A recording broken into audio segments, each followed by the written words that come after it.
Hello, I'm Tina from 2T32 and I was the overall in charge for my Batam OCIP last year. On the 25th of November, we had to embark on a 4-day, 3-nights journey where we had to help the orphans at Arnold Orphanage.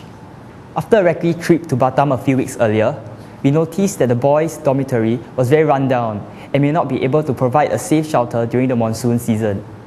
We decided to build a new dormitory for the boys at Arnold Orphanage with the help of 3 classes. The 3 classes are T13, T32, and T36. We had to do a fundraising to raise a total of $2,500 to fund our project. The orphanage was located in a secluded area which was quite far from the city. As we did not have access to any form of technology, most of the work had to be done manually. In order to draw water from the well, which was located at the bottom of the slope, we had to form a human chain to fetch the water. The same had to be done for the unloading of materials like the bricks, which was in large quantity. We also had to mix the cement ourselves, shown and taught to us by the hired workers. It may seem easy at first, but a lot of strength and concentration is needed to mix it properly. After a tough day of work, this is where the long bus ride back to the hotel proves to be useful.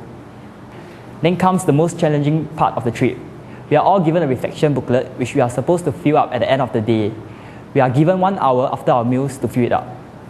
On the second day, the same processes like the filling of the bricks with cement and the mixing of cement continues. We also started on the construction of the foundation for the dormitory. This to ensure that the ground is leveled before the building is built. After filling up the foundation with soil taken from the surrounding area, all of us had to stand above it and start walking around to level the soil. Even though it may seem dull, it can be fun if you want it to be. There are some jobs that we cannot do though. The setting up of the structure of the house had to be done by the hired workers, as we cannot afford to make any mistakes. In the meantime, we used this opportunity to interact with the orphans. After another day of hard work, our project at Batam finally concluded. Even though it was incomplete, we were still very satisfied to be able to achieve so much by ourselves.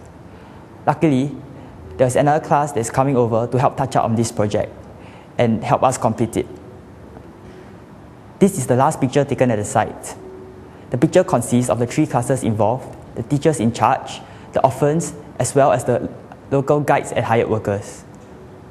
There are a few things that we learned from this trip, and efficient planning is definitely one of them. Planning is a required step in everything we do every day. It had to be done before the trip, during the trip, as well as every night to debrief for the day and to plan for tomorrow. When dealing with large quantities of materials, bargaining is essential to help us cut the price as much as possible. With the help of Mrs. Ang, we were able to get a 20% discount off the total price.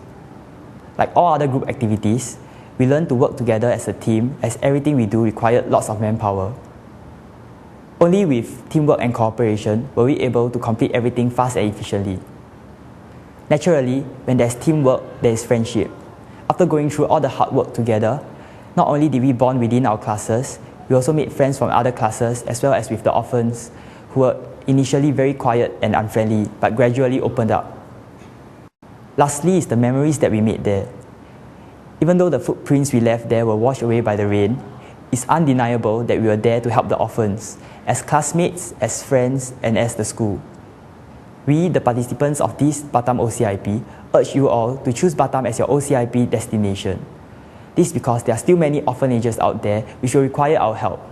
No matter how little it may be, it will be greatly appreciated. Thank you.